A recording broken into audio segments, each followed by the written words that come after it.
إن الحمد لله رب العالمين والعاقبة للمتقين والصلاة والسلام على سيد الأنبياء والمرسلين وعلى آله وأصحابه وأزواجه وذرياته أجمعين. أما بعد، فأعوذ بالله من الشيطان الرجيم. بسم الله الرحمن الرحيم. حامیم والکتاب المبین انا انزلناه فی لیلۃ مبارکہ انا کنا منذرین فیہا یفرق کل امر حکیم. صدق اللہ العظیم وصدق رسولہ النبی الکریم. غم نے ہنسنے نہ دیا، ضبط نے رونے نہ دیا. غم نے ہنسنے نہ دیا، ضبط نے رونے نہ دیا. اسی الجھن نے فیصلہ ہونے نہ دیا. نہ تڑپنے کی اجازت، نہ فریاد کی اجازت. گھٹ کے مر جاؤں یہی مرضی میرے سجاد کی. محترم حاضرین، نوجوان ساتھیوں، بزرگوں، دینی بھائیوں اور معصوم بچوں اور اپنے اپنے گھروں میں سماعت فرمانے والی ہماری پاکیزہ اسلامی مائیں اور بہنیں. محترم حاضرین، اس وقت ہم سبھی حضرات اچھی طرح جانتے ہیں، دنیا میں رہنے والا، پورے ورلڈ میں رہنے والا ہر ایک شخص جانتا ہے کہ شب برات یہ اسی مہینے میں آتی ہے. شب برات شعبان المعظم کی 15ویں شب کا نام ہے اور یہ چاند کے مہینے کے اعتبار سے یہ مہینہ شعبان کا مہینہ کہلایا جاتا ہے اور اسی مہینے کے اندر شب برات آتی ہے. اس سے پہلے کہ میں آپ حضرات کے سامنے اس رات کے فضائل و برکات کو سمجھاؤں، میں آپ کو یہ بتلا دینا چاہتا ہوں کہ یہ رات جس ماہ کے اندر آتی ہے، جس مہینے کے اندر آتی ہے، یعنی شعبان المعظم کے مہینے میں یہ رات آتی ہے، خود اس مہینے کی بھی بہت بڑی فضیلت ہے. اور جناب محمد الرسول اللہ صلی اللہ علیہ وسلم نے ارشاد فرمایا، شعبان شہری و رمضان شہر اللہ، کہ اے لوگو شعبان تو میرا مہینہ ہے اور رمضان المبارک یہ اللہ کا مہینہ ہے. ام المؤمنین حضرت ام سلمہ رضی اللہ تعالی عنہا فرماتی ہیں، ما رأیت النبی صلی اللہ علیہ وسلم یصوم شہرین متتابعین الا شعبان و رمضان. ام المؤمنین حضرت ام سلمہ رضی اللہ تعالی عنہا فرماتی ہیں کہ میں نے نبی کریم صلی اللہ علیہ وسلم کو سوائے شعبان اور رمضان کے کبھی 2 مہینے لگاتار روزے رکھتے ہوئے نہیں دیکھا. اور آگے چل کر سمجھیے، حضرت عائشہ رضی اللہ تعالی عنہا کی روایت ہے، حضرت عائشہ رضی اللہ تعالی عنہا فرماتی ہے کہ جناب محمد الرسول اللہ صلی اللہ علیہ وسلم رمضان المبارک کے بعد سب سے زیادہ ماہ شعبان میں ہی روزہ رکھا کرتے تھے. کبھی تو آپ پورے شعبان کا روزہ رکھتے تھے اور کبھی آپ صلی اللہ علیہ وسلم جو یہ مہینہ شعبان کا مہینہ ہے، شعبان کے کچھ دنوں کا اور کچھ ایام کا روزہ رکھا کرتے تھے. اور ایک دوسری روایت کے اندر تو یہاں تک آتا ہے کہ جناب محمد الرسول اللہ صلی اللہ علیہ وسلم کو یہ بات بہت زیادہ پسند تھی کہ شعبان کے روزوں کو رمضان کے روزوں کے ساتھ ملا دیا جائے. کیا مطلب؟ یعنی رمضان المبارک کی طرح شعبان میں بھی لگاتار پورے مہینے روزے رکھے جائیں اور جناب محمد الرسول اللہ صلی اللہ علیہ وسلم اسی مہینے کے اندر یعنی ماہ شعبان کے اندر رمضان المبارک کی تیاری شروع کر دیا کرتے تھے، اور جناب محمد الرسول اللہ صلی اللہ علیہ وسلم یہ ارشاد فرمایا کرتے تھے کہ اے لوگو، شعبان کے چاند کو اچھی طرح دیکھو تاکہ رمضان المبارک کے روزوں کے رکھنے میں مجھے اور آپ کو کوئی الجھن نہ ہو، میرے اور آپ کے اندر کوئی خلل پیدا نہ ہو۔ اور جناب محمد الرسول اللہ صلی اللہ علیہ وسلم کے یہ تھے معمولات۔ شعبان المعظم میں آپ صلی اللہ علیہ وسلم کے معمولات، اور جناب محمد الرسول اللہ صلی اللہ علیہ وسلم یہ دعا فرمایا کرتے تھے، اللہم بارک لنا فی رجب و شعبان و بلغنا رمضان۔ اے اللہ، ہمارے لیے رجب اور شعبان کے اندر برکت عطا فرما اور ہم کو رمضان المبارک تک پہنچا۔ کیا مطلب؟ جناب محمد الرسول اللہ صلی اللہ علیہ وسلم مجھے اور آپ کو یہ سمجھانا چاہتے ہیں کہ اے اللہ، ہماری عمروں کے اندر، ہماری لائف کے اندر اتنی برکت اور اتنی برکت عطا فرما کہ ہم رمضان المبارک کے فیوض و برکات سے بھی مالا مال ہو سکے۔ جناب محمد الرسول اللہ صلی اللہ علیہ وسلم کے یہ تھے شعبان المعظم میں آپ صلی اللہ علیہ وسلم کے معمولات۔ مگر اس کے ساتھ ساتھ مجھے اور آپ حضرات کو یہ معلوم ہونا چاہیے کہ ہم لوگوں کو بھی شعبان کے مہینے میں عبادات کرنے کا اہتمام کا حکم ہے اور رمضان المبارک کی تیاری کا حکم ہے، لیکن ہم کو لگاتار 2 مہینے روزے رکھنے کی اجازت نہیں ہے، کیونکہ رمضان المبارک کے روزے رکھنا ہر ایک نوجوان پر، ہر ایک بوڑھے پر، ہر ایک کمزور پر اور ہر ایک مسلمان پر فرض ہے، لیکن شعبان کے مہینے میں کچھ روزے رکھے جا سکتے ہیں۔ اس لیے میرے بھائیوں، مختصر آپ حضرات کو شب برات کے متعلق سمجھانا ہے کہ شب برات اسی مہینے کے اندر آتی ہے۔ شب برات اس رات کے بہت بڑے فضائل و برکات ہے، اور یہ رات جو 3 دن کے بعد میرے اور آپ کے سامنے یہ رات آئے گی، کچھ لوگ تو اس رات کے اندر بہت بڑی بدعت و خرافات کرتے ہیں، کچھ لوگ پوری رات جاگتے ہیں۔ اسی کے متعلق آپ حضرات کو سمجھانا ہے کہ یہ رات، اس رات کے بڑے فضائل و برکات ہیں، کیا فضیلت ہے اس رات کی اور کیا برکتیں ہیں اس رات کی، اور اس رات کو مجھے اور آپ کو کس طریقے سے گزارنا ہے۔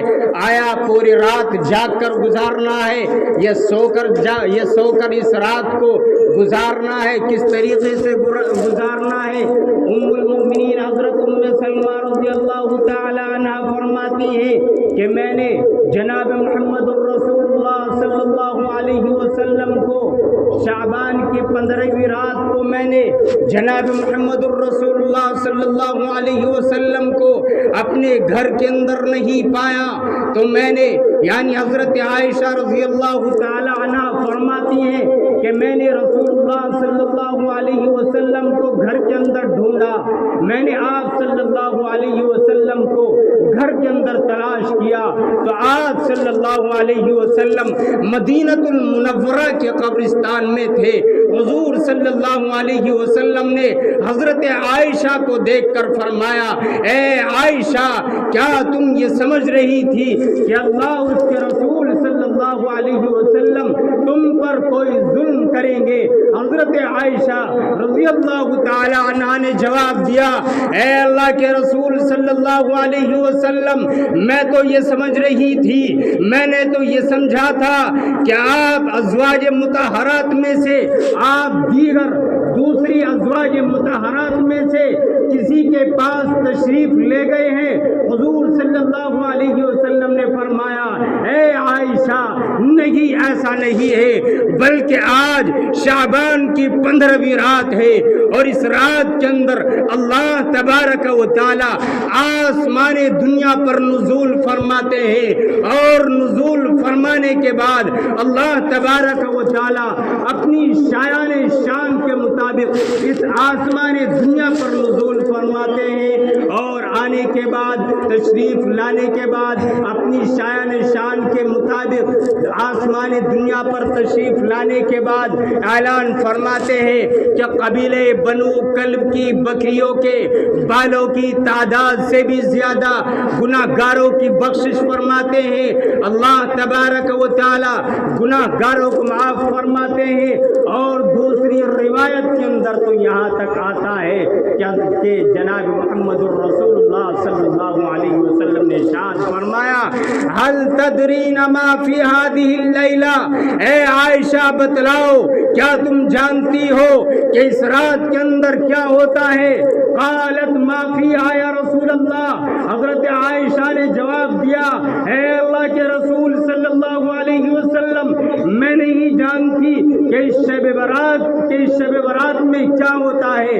حضرت عائشہ نے جواب دیا، اے اللہ کے رسول صلی اللہ علیہ وسلم آپ ہی زیادہ بہتر جانتے ہیں، آپ ہی بتلا دیجئے کہ اس رات کے اندر کیا ہوتا ہے۔ تو آؤ نوجوانوں سنو، دھیان کے ساتھ سے سنو، جناب محمد الرسول اللہ صلی اللہ علیہ وسلم نے ارشاد فرمایا، فیہا ان یکتب کل مولود بنی آدم فی هذه السنہ وفیہا ان یکتب کل ہالک من بنی آدم فی هذه السنہ۔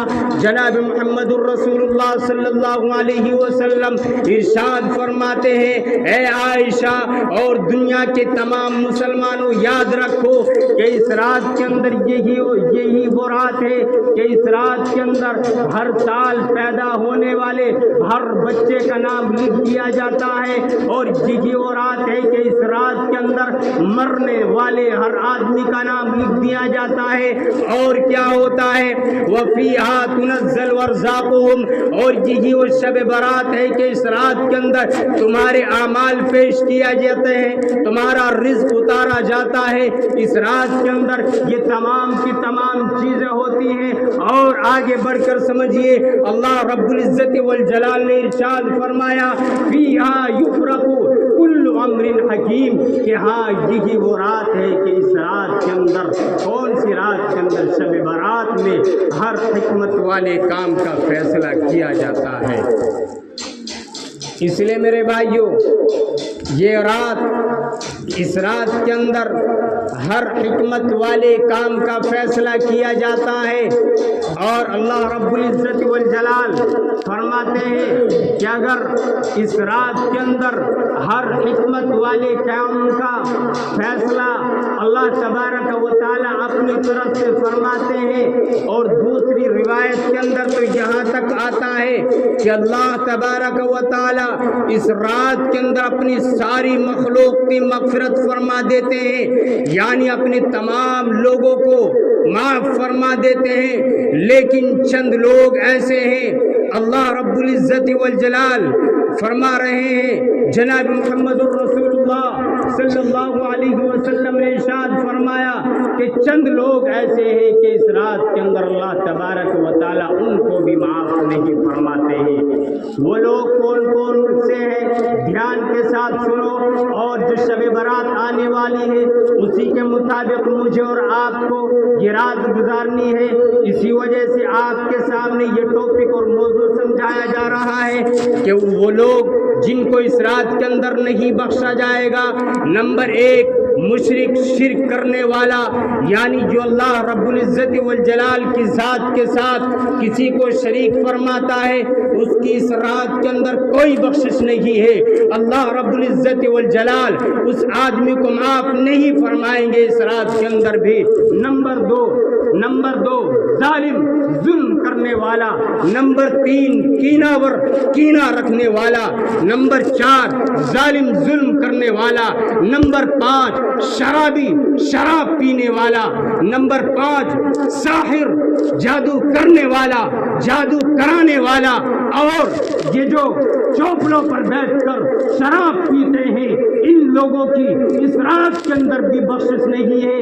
یہ میں نہیں کہہ رہا ہوں، میرے اور آپ کے آقا جناب محمد الرسول اللہ صلی اللہ علیہ وسلم اپنے درد دل کو بیان فرما رہے ہیں کہ اللہ رب العزت والجلال شراب پینے والے کو بھی اس رات کے اندر کوئی مغفرت نہیں ہے۔ اور پھر فرمایا جناب محمد الرسول اللہ صلی اللہ علیہ وسلم نے کہ جو لوگ ناحق کسی کو قتل کرتا ہے، اور جو لوگ نماز نہیں پڑھتے ہیں، اور جو لوگ آپس میں اتفاق رکھتے ہیں، آپس میں بغض و کینہ رکھتے ہیں، ان تمام لوگوں کو اللہ رب العزت والجلال اس رات کے اندر مغفرت نہیں فرمائیں گے، اس رات کے اندر بھی ان کی کوئی بخشش نہیں ہے۔ تو پھر اللہ رب العزت والجلال نے فرمایا ہاں اگر یہ تمام کے تمام لوگ، شراب پینے والا، ظلم کرنے والا، سٹا کھیلنے والا، جوا کھیلنے والا، اگر یہ تمام کے تمام لوگ اللہ رب العزت والجلال کے سامنے اس رات کے اندر شب برات کی رات میں اللہ رب العزت والجلال کے سامنے رو لے، گڑ گڑا لے، اور اللہ رب العزت والجلال سے کہہ دے کہ اللہ آج کے بعد ظلم نہیں کروں گا، آج کے بعد شراب نہیں پیوں گا، آج کے بعد نماز نہیں پڑھوں گا، تو اللہ رب العزت والجلال فرماتے ہیں کہ ہاں اگر ان تمام لوگوں نے اس رات کے اندر مجھ سے یہ معافی مانگ لی تو میں ان تمام کے تمام لوگوں کو بھی معاف فرما دوں گا۔ کیوں؟ واللہ غفور الرحیم، اللہ رب العزت والجلال تمام رحم کرنے والا ہے، تمام کو بخشنے والا ہے۔ اس لیے اور آگے سمجھتے ہوئے چلو، اور اس رات کی فضیلت میں حضرت علی کرم اللہ وجہہ نے ارشاد فرمایا کہ اس رات کی فضیلت میں جناب محمد الرسول اللہ صلی اللہ علیہ وسلم نے ارشاد فرمایا اذا كانت ليلة النصف من شعبان فقوموا ليلها وصوموا يومها فإن الله تعالى ينزل فيها لغروب الشمس إلى السماء الدنيا فيقول على من مستغفر فاغفر له، على مسترزق فارزقوا، على مبتلا فوافی، کہ جب شعبان کی 15ویں رات ہو تو اس رات کے اندر شب برات میں نوافل پڑھے جائیں اور اگلے دن روزہ رکھے جائے، اور اس رات کے اندر خوب زیادہ سے زیادہ عبادت کی جائے۔ جب اللہ تبارک و تعالی آسمان دنیا پر نزول فرماتے ہیں، اور نزول فرمانے کے بعد اعلان فرماتے ہیں فیقول علی من مستغفر فاغفروا، کیا کوئی آدمی ہے جو بخشش کا طلبگار ہو، جو مجھ سے معافی مانگنا چاہتا ہو، علی مسترزق فارزقوا، کیا کوئی آدمی رزق چاہنے والا ہے کہ میں اس کو روزی عطا کروں، علی مبتلا فوافی، کیا کوئی آدمی مصیبت کے اندر مبتلا ہے، کیا کوئی آدمی جیلوں میں پڑا ہوا ہے، کیا کوئی آدمی جیلوں کا چکر لگا رہے ہیں، کیا کوئی آدمی مقدموں میں پھنسا ہوا ہے، اگر کوئی آدمی اس رات کے اندر کسی بھی طرح کی مصیبت میں پھنسا ہوا ہے، اور اللہ تبارک و تعالی آسمان دنیا پر آ کر نزول فرماتے ہیں اور اعلان فرماتے ہیں کہ کیا کوئی مصیبت کے اندر مبتلا ہے اور وہ مجھ سے معافی مانگے، میں اس کو بخش دوں گا، میں اس کی تمام پریشانیاں دور کر دوں گا۔ اور یہ اعلان اللہ تبارک و تعالی صبح صادق تک یعنی فجر کی اذان تک اعلان فرماتے رہتے ہیں۔ اب تم کو یہ سمجھنا ہے کہ شب برات کے موقع پر ہمیں کیا کرنا چاہیے، مختصر وقت تو نہیں ہے، اور یہ ٹاپک بہت بڑا طویل ہے، لمبا ہے، اور یہ سمجھنا بھی ضروری ہے اور سمجھانا بھی ضروری ہے۔ شب برات کے موقع پر صرف 3 کام کیے جائیں۔ پہلا کام یہ ہے کہ اس رات اپنے مردوں کے لیے، اپنے مرحومین کے لیے دعائیں مغفرت اور ایصال ثواب کیا جائے۔ نمبر 2، دوسرے دن روزہ رکھا جائے، یعنی عبادت کی جائے، یعنی نوافل ذکر و فکر اور تلاوت قرآن کے اندر رات گزاری جائے، اور تیسرا کام یہ ہے کہ دوسرے دن روزہ رکھا جائے۔ ہاں، ان تین کاموں کے علاوہ جو آج بہت ساری غلط رسمیں ہم مسلمانوں کے اندر پھیل چکی ہے، وہ بالکل سراسر فضول خرچی ہے۔ جیسا کہ شب برات میں آتش بازی کی رسم، جس میں مسلمانوں کے لاکھوں روپے ہر سال برباد ہوتے ہیں، کان کھول کر سن لو، یہ سراسر فضول خرچی ہے۔ اور فضول خرچی کرنے والوں کے متعلق اللہ رب العزت والجلال نے ارشاد فرمایا، ان المبذرین کانوا اخوان الشیاطین، کہ فضول خرچی کرنے والے شیطان کے بھائی ہیں۔